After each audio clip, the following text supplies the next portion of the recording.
साथियों नमस्कार, आप देख रहे हैं स्टॉक प्रॉफिट इंडिया। आज के इस वीडियो में हम एनएचपीसी की डिटेल्स को कवर करने जा रहे हैं। इसमें टेक्निकल और फंडामेंटल दोनों को देखने की कोशिश करते हैं। तो सबसे पहले देखते हैं मार्केट कैप। मार्केट कैप है इसका 82,000 करोड़ के आसपास का। करंट प्राइस चल रहा है 81.2, 81 रुपये का करंट प्राइस है और बुक वैल्यू है 40 की।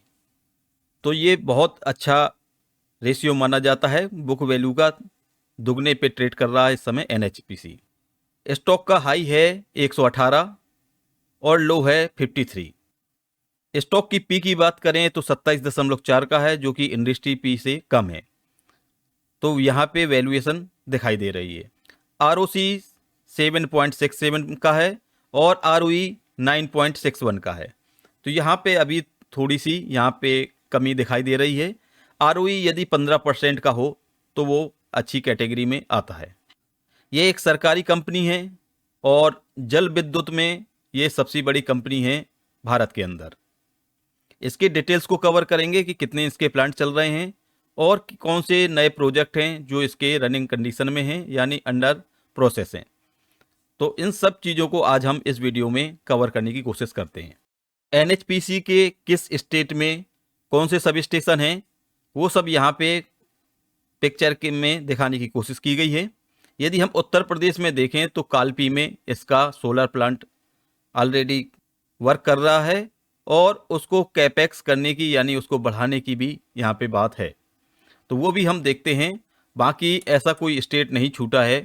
कुछ स्टेट को छोड़ के यहाँ पे सभी स्टेट में इसकी प्रेजेंटेशन दिखाई देती है। तो वर्तमान में कंपनी के 22 ऐसे स्टेशन हैं जो कि ऑलरेडी वर्क कर रहे हैं, जिसमें 5551 मेगावाट का प्रोडक्शन हो रहा है।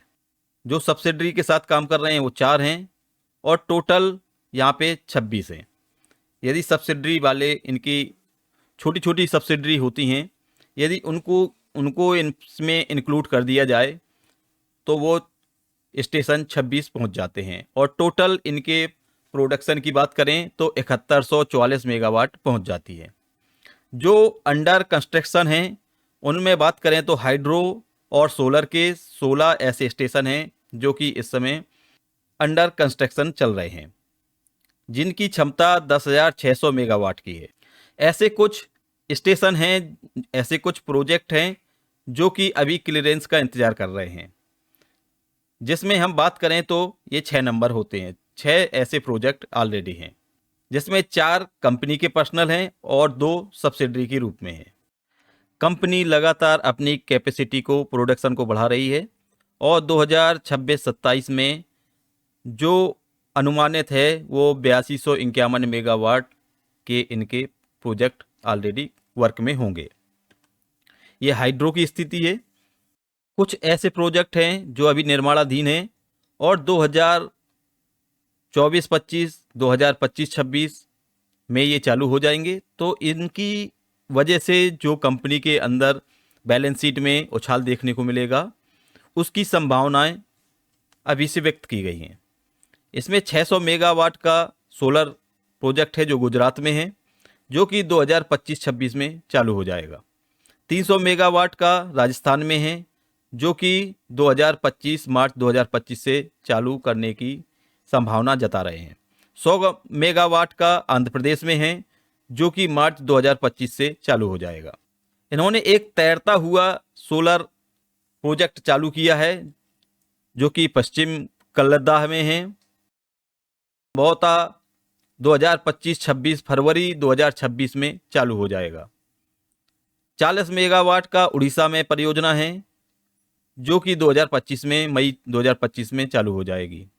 200 मेगावाट की गुजरात में एक और परियोजना है जो सोलर की है और ये अगस्त 2025 में चालू हो जाएगी। तो इस प्रकार से ये इनके प्रोजेक्ट हैं जो अंडर कंस्ट्रक्शन हैं और नेक्स्ट 2025-26 में ये सभी चालू हो जाएंगे।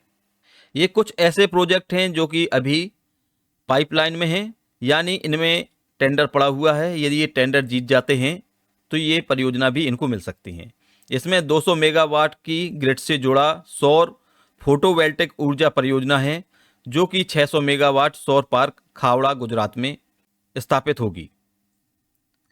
साथ में और इनके कुछ हैं परियोजनाएं जो इनकी सब्सिडरी के साथ भी हैं, जिसमें 100 मेगावाट की फ्लोटिंग सौर परियोजना है जो उड़ीसा में है। सौर पार्क जालौन में एक और साथ में परियोजना शामिल होगी जहां पे ये 1200 मेगावाट तक अपने विस्तार कर सकेंगे। तो ये परियोजनाएं हैं जो अभी पाइपलाइन के अंतर्गत हैं। ये कुछ परियोजनाएं हैं जो जल विद्युत के अंतर्गत हैं। अभी जो हमने परियोजना बताई वो सोलर की थी। इसमें तीस्ता में 130 मेगावाट की 4 यूनिट हैं जो सिक्किम में हैं। हिमाचल प्रदेश में 103 मेगावाट की 4 यूनिट और 44 मेगावाट की 2 यूनिट हिमाचल प्रदेश में अभी मंजूरी मिलना बाकी है। वहीं है सावलकोट में, इसमें 225 मेगावाट की 6 यूनिट हैं और 56 मेगावाट की 1 यूनिट है। तो इन सबको अभी मंजूरी मिलना बाकी है। उरी में 120 मेगावाट की 2 यूनिट हैं। तो इस प्रकार से देखा जाए तो कुल मिला के यदि हम यहाँ पे टोटल करें तो 12,939 मेगावाट का कुल मंजूरी मिलने की अभी यहाँ पे आशा दिखाई दे रही है। अभी कुछ ऐसी परियोजना हैं जिनमें सर्वेक्षण चल रहा है और इन सर्वेक्षण के लिए NHPC को चुना गया है। साथ में यहाँ पे कुछ ऐसी बातें हैं जो आपको इस कंपनी के लिए कॉन्फिडेंस पैदा करेंगी। तो कंपनी 22 हाइड्रो प्रोजेक्ट का संचालन कर रही है। इसकी उपस्थिति 13 राज्यों में 2 केंद्र शासित प्रदेशों में है। NHPC वर्तमान में जल विद्युत क्षमता 7 गीगावाट है जो भारत की कुल जल विद्युत क्षमता का 15% है। तो हम ये कह सकते हैं कि यहाँ पे जल विद्युत के मामले में साथ में कंपनी ने सौर ऊर्जा के क्षेत्र में एक बहुत बड़े प्रोजेक्ट यहाँ पे चालू करने जा रही है। तो यदि ये चालू हो जाते हैं जिसका असर आपको 2026-27 में दिखाई देगा। तो यदि ये सब चालू हो जाते हैं तो मौजूदा जो 173 मेगावाट इनकी क्षमता है वो बढ़ के 1.6 गीगावाट हो जाएगी। तो इस प्रकार से कंपनी में आगे फ्यूचर दिखाई दे रहा है। तो इसको इस समय आप स्टडी कर सकते हैं निवेश के लिए और साथ में ये स्क्रीनशॉट लेके इसको पढ़ सकते हैं तो आपके कॉन्फिडेंस में और मजबूती आएगी। कंपनी ने अभी कुछ दिन पहले ही जापान बैंक के साथ एक समझौता किया है जो कि $20 बिलियन का हो 20 बिलियन येन का होगा। ये एक्चुअली जो जापानीज करेंसी है वो येन में है। तो यहाँ पे 20 बिलियन येन का समझौता यहाँ पे इन्होंने शो किया है। जो कुछ नई योजनाएं हैं उनमें आंध्र प्रदेश में विद्युत उत्पादन निगम के साथ, ONGC के साथ और गुजरात विद्युत निगम के साथ कुछ ऐसे समझौते हुए हैं जहां पे उनके साथ मिलकर ये काम करेगी। साथ में यहाँ पे कंपनी डिविडेंड भी देती है जो कि 2.34% का होता है। तो यहाँ पे कुछ दिन पहले 2023-24 में कंपनी ने कुछ स्टेक सेल किया था जो कि 70.95 था और अभी 67.4% रह गया है। यहाँ पे लास्ट क्वार्टर की बात करें तो FI ने अपना स्टेक बढ़ाया है, हल्का सा स्टेक कम किया है DI ने। तो ये हम कहें कि यहाँ पे कोई ज़्यादा चेंजिंग नहीं है और हम ये कह सकते हैं कि 88% ये स्ट्रॉन्ग हैंड में अवेलेबल है। अब हम इसको टेक्निकल समझने की कोशिश करते हैं। तो सबसे पहले देखते हैं कि कंपनी में डिस्काउंट कितना है। तो यदि हम टॉप से कंपेयर करें तो यहाँ पे जो डिस्काउंट अवेलेबल है वो 30-32% के आसपास का डिस्काउंट अवेलेबल है। तो ये एक अच्छा खासा करेक्शन कंपनी में हो चुका है। और यदि हम इसको टेक्निकल एक सपोर्ट लाइन डालने की कोशिश करें तो ये एक सपोर्ट था जिसको लेके इसने वापस एक ऊपर की तरफ मूव शो किया है। साथ में RSI की बात करें तो यहाँ पे आप देख सकते हैं कि RSI में स्ट्रेंथ आना शुरू हो गई है। तो यहाँ पे एक डबल बॉटम का क्रिएशन हो गया है। तो यहाँ पे आप देख सकते हैं कि एक बॉटम ये, दूसरा बॉटम ये, तो यानी ये डबल बॉटम है वो भी असेंडिंग लाइन में। तो जहाँ भी डबल बॉटम असेंडिंग लाइन में मिले वहाँ पे बॉटम आउट का कंफर्मेशन माना जाता है। तो यदि ये अपनी यहाँ पे एक और चीज़ देख सें कि यहाँ पे एक W पैटर्न कंफर्मेशन हो रहा है। यदि आप इसको ड्रॉ करने की कोशिश करें तो यहाँ पे एक W क्रिएट हो रहा है। ये W हमेशा यदि अपनी ये मिडिल की विक को तोड़ता है तो यहाँ पे आपको एक अपसाइड देखने को मिलेगी। जो पहला रेजिस्टेंस का काम करेगा वो 90-91 के आसपास होगा और उसके बाद नेक्स्ट रेजिस्टेंस मिलेगी आपको 101 के आसपास।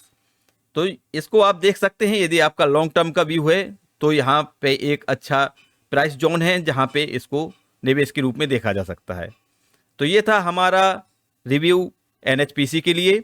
यदि आप भी किसी स्टॉक के बारे में डिटेल्स में जानना चाहते हैं तो आप कमेंट बॉक्स में उस कंपनी का नाम कमेंट कर सकते हैं, हम उसका रिव्यू देने की कोशिश जरूर करेंगे। तो मिलते हैं नेक्स्ट वीडियो में न्यू इन्फॉर्मेशन के साथ। तब तक के लिए बाय बाय, टेक केयर।